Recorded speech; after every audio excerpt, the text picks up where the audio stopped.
Israel पर Hamasa के हमले, फिर इजराइल की जवाबी कार्रवाई से पैदा हुई तनावपूर्ण स्थिति पर पूरी दुनिया नजर रख रही है।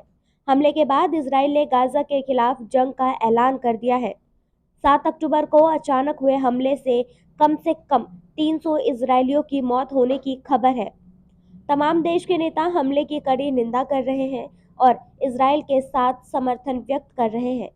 कुछ देश हमासा की तरफ भी खड़े हैं और कुछ ऐसे भी देश हैं जिन्होंने इस लड़ाई को लेकर अपना रुख साफ नहीं किया है। अमेरिका के राष्ट्रपति जो बाइडेन ने एक पोस्ट में बताया कि उन्होंने 7 अक्टूबर को इजरायली प्रधानमंत्री नेतन्याहू से बात की और इजराइल के अधिकारियों के लिए अपने पूर्ण समर्थन की पुष्टि की। बाइडेन ने लिखा, मैं साफ साफ कहना चाहता हूं कि इजराइल की सुरक्षा के लिए मेरे प्रशासन का समर्थन दृढ़ और अटूट है। जो बाइडेन ने इजराइल को $8 मिलियन के आपातकालीन सैन्य सहायता पैकेज की मंजूरी भी दे दी है। तुर्की ने विदेश मंत्री से कहा है इजराइल और फिर फिलिस्तीन के बीच लड़ाई पर चर्चा करने के लिए वो अपने क्षेत्रीय समकक्षों से बात कर रहे हैं।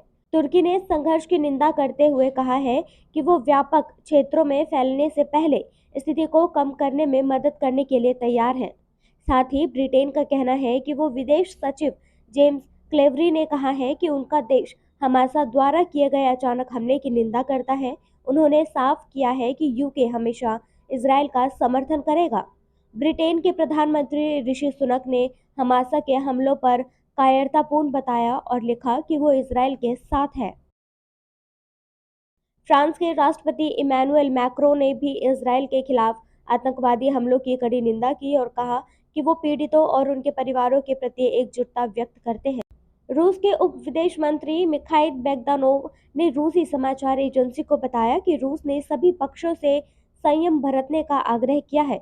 बोले, हम इजरायलियों, फिलिस्तीनियों और अरब देशों के संपर्क में हैं। जर्मनी की विदेश मंत्री एनालेन बेयरबाक ने भी इजराइल को सपोर्ट किया और कहा कि वो इजराइल के खिलाफ गाजा से आतंकवादी हमलों की निंदा करते हैं। भारत के प्रधानमंत्री नरेंद्र मोदी ने कहा कि भारत इस कठिन समय में इजराइल के साथ एकजुटता से खड़ा है और लिखा, इजराइल में आतंकवादी हमलों की खबर से गहरा सदमा लगा है। हमारी संवेदना और प्रार्थनाएं बेकसूर पीड़ितों और उनके परिवारों के साथ है। हम इस कठिन समय में इजराइल के साथ एकजुटता से खड़े हैं। इधर ईरान के विदेश मंत्रालय ने हमासा के हमले को फिलिस्तीनियों का सेल्फ डिफेंस एक्ट बताया है। ईरानी विदेश मंत्रालय के प्रवक्ता कनानी ने कहा है कि यह ऑपरेशन सत्ता हथियाने वाले शासन के चरमपंथियों के प्रति फिलिस्तीनियों के स्वाभाविक प्रति थी। Bureau report, MG media news.